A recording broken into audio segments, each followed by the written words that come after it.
अस्सलाम वालेकुम, we are still talking about poetry. शायरी की बात हो रही है और अगले कुछ सेशंस में होती रहेगी।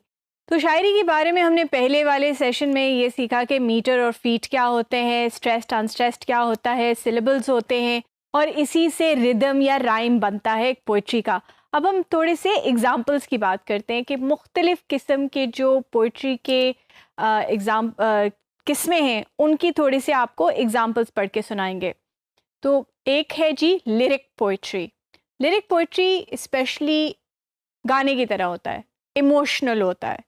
Sonnets, odes are all examples of lyrical poetry. यानी कि lyric poetry doesn't necessarily tell a story, ये एक इमोशन को या एक एटीट्यूड को या जो लिख रहा होता है उसके जज्बात को या उसके जहन में जो हो रहा होता है या स्टेट ऑफ माइंड होता है उसके बारे में बात करता है। तो एक अक्सर हम गाने जो हैं इसी तरह सुनते हैं, तो ये लिरिकल पोइट्री जो है ये एक उसकी फॉर्म है। उसको हम आगे एक एग्जांपल आपको सुनाते हैं। सॉनेट्स आपने बहुत पढ़े होंगे, ओड्स भी सुने होंगे। तो Shakespeare, one of the famous writers and users of lyrical poetry. ये मैं जब पढ़ना शुरू करूँगी या हो सकता है अगर आप ऑलरेडी स्क्रीन पे देख रहे हैं तो आपको याद आ जाएगा कि ये क्या है। Shall I compare thee to a summer's day? Thou art more lovely and more temperate. Rough winds do shake the darling buds of May, and summer's leaf hath all too short a date. Sometimes too hot the eye of heaven shines, and often is his gold complexion dimmed, and every fair from fair sometimes declines, by chance or nature's changing course untrimmed. But thy eternal summer shall not fade, nor lose possession of that fair thou oust, nor shall death brag thou wanderest in his shade, when in eternal lines to time thou growest, so long as men can breathe or eyes can see. So long lives this, and this gives life to thee. So this is a sonnet by Shakespeare and it's a lyrical poem. आपने देखा होगा कि इसको आप जब खुद भी पढ़ेंगे तो एक राइम है, एक रिदम है, एक गाना है, एक इमोशन है। बेसिकली एक महबूबा से बात हो रही है और वो बात ये कर रहा है कि जी उसकी तारीफ़ें हो रही हैं, उसकी खूबसूरती की बात हो रही है। तो जो उसके जज्बात हैं, जो इमोशंस हैं, वो इस लिरिकल पोइट्री में डिफ़ाइन किए जाते हैं। हम अगला एग्ज़ाम्पल देखते हैं। यह है नैरेटिव पोइट्री। अब नैरेटिव पोइट्री जो है वो कहानी बताता है। आमतौर पे ये कहानी जो है एक ह्यूमन इंटरेस्ट की होती है। ये एक एपिक भी हो सकता है, यानी कि हिस्ट्री के बारे में एक जो इवेंट हुआ होता है उसको एक शेर या अशार के ज़रिए वो डिफ़ाइन करता है, पोइट्री के ज़रिए डिफ़ाइन करता है, या एक बैलेड भी हो सकता है। ये जो बैलेड था ये बेसिकली एक फॉर्म होता है जो कि डांस जब करते हैं लोग तो उस वक्त गाया जाता है। तो वो कहानी भी बता रहा होता है, लोग उसके साथ डांस भी कर रहे होते हैं। बैलेड्स, ओपेरा में भी नैरेटिव पोइट्री जो है वो बहुत इस्तेमाल होती है। तो जो अगर ये इसका आप पढ़ना शुरू करेंगे तो आप जब अगर एपिक पढ़ रहे हैं या बैलेड पढ़ रहे हैं तो या कोई इस तरह की स्टोरी जिस पोइट्री में हो वो पढ़ रहे हो तो आपको पता होगा कि ये एक नैरेटिव पोइट्री है। इसका एक एग्जांपल हम देखते हैं, Edgar Allan Poe's poem the raven. And the raven, never flitting, still is sitting, still is sitting, on the pallid bust of Pallas, just above my chamber door, and his eyes have all the seeming of a demon's that is dreaming.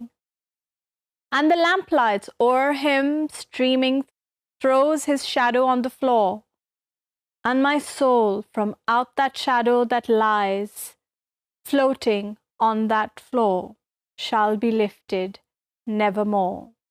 तो ये एक कहानी है जो कि Edgar Allan Poe जो है Raven की वो सुना रहा है और उसको पोएटिक तरीके से डिस्क्राइब करता है। तो ये एक नैरेटिव पोएम का एक एग्जाम्पल है। अब हम बात करते हैं ड्रामेटिक पोएट्री, यानी कि हमने पहले खाली ड्रामा की बात की थी, अब ड्रामा इन पोइट्री यानी कि शायरी में ड्रामा जो है, जब वो एक पोएटिक मीटर या एक रिदम के साथ लिखा जाए, शेर की तरह लिखा जाए, तो उसको हम ड्रामेटिक पोइट्री कहते हैं। ये भी आमतौर पे कहानी बताता है, मगर एक सिचुएशन जो है उसको डिस्क्राइब करता है, मगर बहुत ड्रामेटिक होता है। मोनोलॉग्स भी हो सकते हैं, राइम वर्स भी हो सकता है। ये जैसे हमने हैमलेट पढ़ा था, वो उस तरह का basically very very dramatic, larger than life, यानी कि अब जो दुनिया है, जो ज़िंदगी है, उससे बढ़कर उसमें थोड़ी सी एग्जैजरेशन जो है वो होती है, तब जाके ये ड्रामेटिक पोइट्री बनती है। इसका एक एग्जाम्पल पढ़ते हैं। From jigging veins of rimming mother wits and such conceits that clownage keeps in pay, we lead you to the stately tent of war, where you shall hear the Scythian tambourine, threatening the world with high astounding terms and scourging kingdoms with his conquering sword.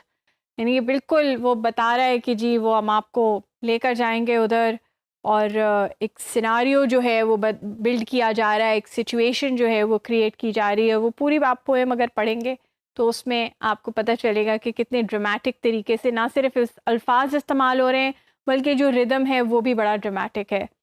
Basic बात हमें ये याद रखनी है कि poem जो है वो एक क्रिएटिव राइटिंग का तरीका है, जिसमें हम राइम और रिदम का ख्याल रखते हैं।